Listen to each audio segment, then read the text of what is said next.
Did you know that just 4 minutes of exercise in a day could impact your health more than an hour-long jog? There's a really cool study coming out of the Mayo Clinic back in 2007 that saw high-intensity interval training burns 25 to 30% more calories than steady-state cardio in the same amount of time. I'm Dr. Will, family wellness chiropractor, and we believe that you are designed to be healthy. When God put you together, He didn't make mistakes. You are designed to be healthy, and it's our passion to help families unlock that God-given healing potential from the inside back out. We're all searching for ways to stay healthy, and all of us, is your day getting busier and busier as the days and the weeks and the years add on, or is it getting easier and easier? For me personally, it's getting busier and busier, right? So I'm always looking for a way to save time and still make as big of an impact as I possibly can on my overall health and being. So today we're diving into the simplicity and the effectiveness of high intensity interval training and how we can get way more bang for our buck every single time that we go to the gym or we go downstairs and we go outside and work out, because exercise does not have to be complicated. It does not have to be complicated. It actually does have to be hard, but we'll get into that in a minute. It doesn't have to be complicated. So high intensity interval training really got popular back in the 90s. What's his name? Dr. Izumi Tabata kind of come up with this concept. He published his first paper, I think it was 1996. Tabata was the first, it wasn't the first, but it was the one that really made intensity interval training popular, and it's the one that really started to broaden the concept in the very beginning. His particular method, he has you do 20 seconds of intense effort followed by 10 seconds of rest, and then you repeat that 8 times, and that equals about 4 minutes. And so it's based on the concept of EPOC, excessive post-oxygen consumption training. The idea that when we push ourselves to the max, so it's 100% effort for those 20 seconds, when we push ourselves to the max, the body burns more calories in the rest period, just trying to catch up and replace what we just depleted, than in the actual 20 seconds of exercise in the beginning. And they actually measured this. Research highlights its incredible benefits, but also efficiency in working out and in the gym. And so they measured both aerobic and anaerobic capacity. This is, I think, out of that same Mayo Clinic article, 2007, which means for you, that means better stamina. That means bigger muscles. That means more time to do literally anything else that you want to do during the day. I'm 6'4" on a good day. I lost 50 pounds between college and grad school just by starting to make better choices. And one of those was actually doing a better job exercising. Back then, I could go to the gym and I could lift for 2 hours. That was one of my favorite things to do, early on in practice. When I was still single, I'd meet up with my buddy, we'd burn a 2-hour gym session, and I loved that. Now, as you can probably hear right now, I have a 2-year-old who is not getting her way in the other room, and I can't go to the gym for 2 hours a day, 5, 6, 7 days a week. I have to find a way to shorten that down and get my best bang for my buck, my maximum benefit out of. Some days I only have 5, 10, 15, 20 minutes that I can sneak downstairs and work out before the rest of the house wakes up. So the beauty for me is the simplicity of it. I don't have to have a gym membership. Bonus points if I do, and then I have some extra equipment that I can go to. But I don't have to have a gym membership. I don't have to have fancy equipment. I don't have to have hours of free time. In fact, I don't even have to have any equipment. Just doing body weight exercises could spell the difference between being in shape and not. Something like squats or burpees or cycling or jumping jacks or mountain climbers, it can be really simple. It just has to be high intensity with rest intervals, and I repeat that process often enough to create that debt situation in my metabolism. So we can think about high intensity interval training as I go to the gym and I lift weights and I push myself and I do an AMRAP, as many rounds as possible. For those of you who are in the know, I do an AMRAP of kettlebell thrusters. I don't know. Picture your favorite exercise. Maybe it's I'm sprinting on the cycle. This is why spin classes are actually so effective, because they alternate between those sprint and recovery periods. Again, it drives your body more so than even just steady state cardio does.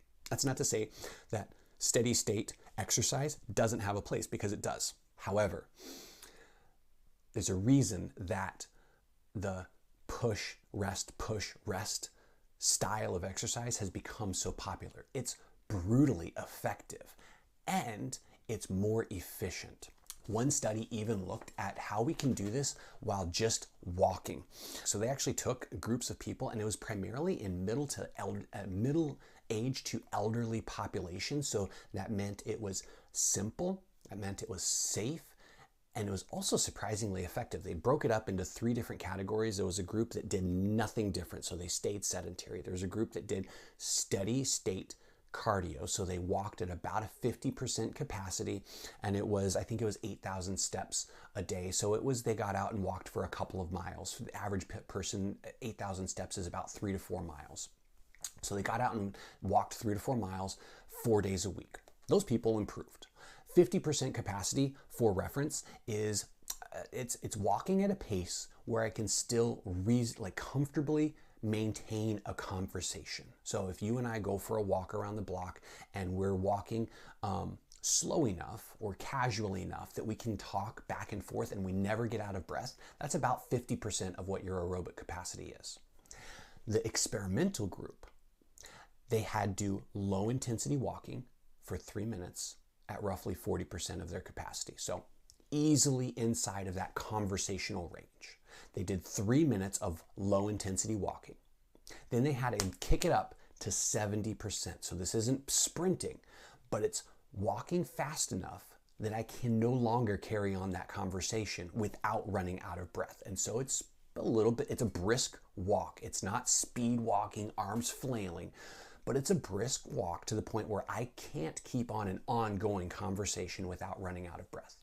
They had them do that for 3 minutes, and then they had them do low intensity, slow walking for 3 minutes, and then kick it up 3 minutes of high walking, slow walking, 3 minutes of high walking, and they had them repeat this for 5 rounds, 4 days a week.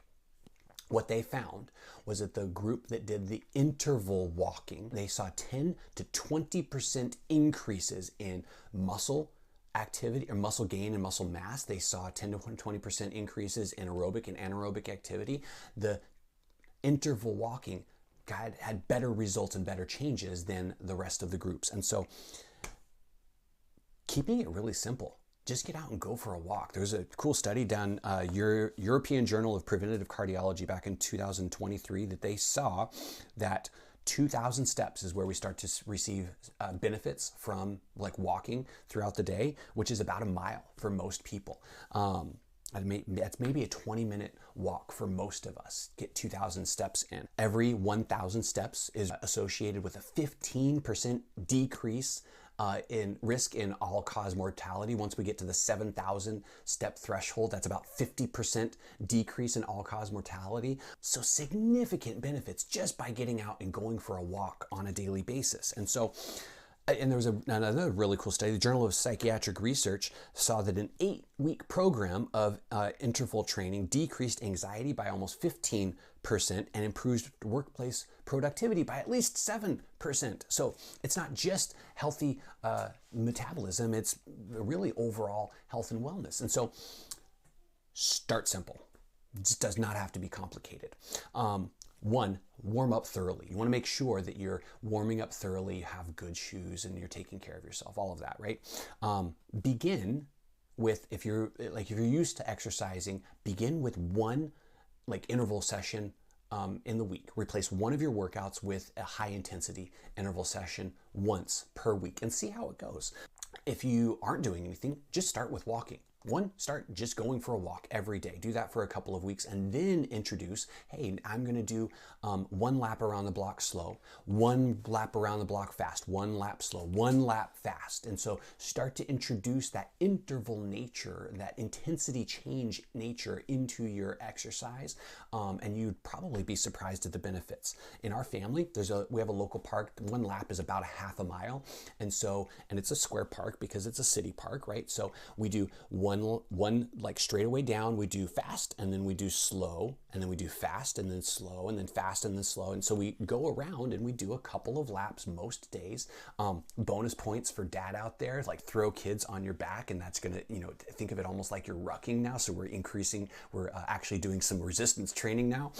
So make it fun, make it easy. Consistency is gonna be the most important piece of this. Commitment and excitement gets us off the starting line. You're gonna start this next week because you're excited about it. But consistency and discipline are what gets you across the finish line. That's where you reap the long-term benefits. Yes, you get some benefit from working out once, but working out a few days a week for a year, now we're starting to talk. So choose your exercises, keep it really simple. Bodyweight exercises are a great place for this. Burpees, mountain climbers, high knees, jumping jacks, bodyweight squats. These are all excellent ways of moving your body, using your natural resistance. And choose exercises that you enjoy. Like, nobody loves burpees, but you're going to get huge benefit from them. But you might love running. And so jump on the treadmill, run, all out 20 seconds, walk for 10, run all out for 20 seconds, walk for 10. You might love cycling, jump on your bike, do sprints and rest, sprint, rest, sprint, rest. So choose something that you enjoy so that way you look forward to doing it the next day. And any lower weight exercises can be adapted for this as well. I love using kettlebells for this example, like doing swings or lifts or thrusters, and with a weight that I can comfortably and safely handle, doing as many reps as possible in that 20-second time limit. And then pro tip, if you are already somewhat in shape during your rest period, keep moving, walk. If you're at the gym and you're doing a lift, like get up and walk back and forth, up and down the aisleway a couple of times before you jump back into your next set. If you really need to increase your core strength, add in like a farmer's carry after, on your rest cycle, in order to increase time under tension and really tax your core muscles. Set a timer, that way you're not doing this just by the seat of your pants. Mix it up. Like the traditional Tabata is 20 seconds on, 10 seconds off, but you might be more comfortable because of the exercise that you're doing, 30-30, 1 minute, 1 minute. If you're walking, 3 minutes, 3 minutes, 3 minutes, 1 minute, 1 minute, mix it up, keep it interesting. It doesn't have to be strict every single time. The most important thing is that you're moving more. And also make sure that you're being mindful of your recovery, deep breathing, especially during your rest period, making sure that we're drinking plenty of water before, during, and after these workouts. But the point is, keep it simple and just start somewhere. If you are already working out, introduce some high intensity intervals into your workout. If you're not doing anything, get up and go for a walk, and then start to alternate that as you get more and more confident. Health doesn't have to be complicated. It's actually really simple. But we have to participate in order to be healthy. What are you going to do? Leave a comment below. What's the exercise that you're going to choose to incorporate this into? I want to hear from you.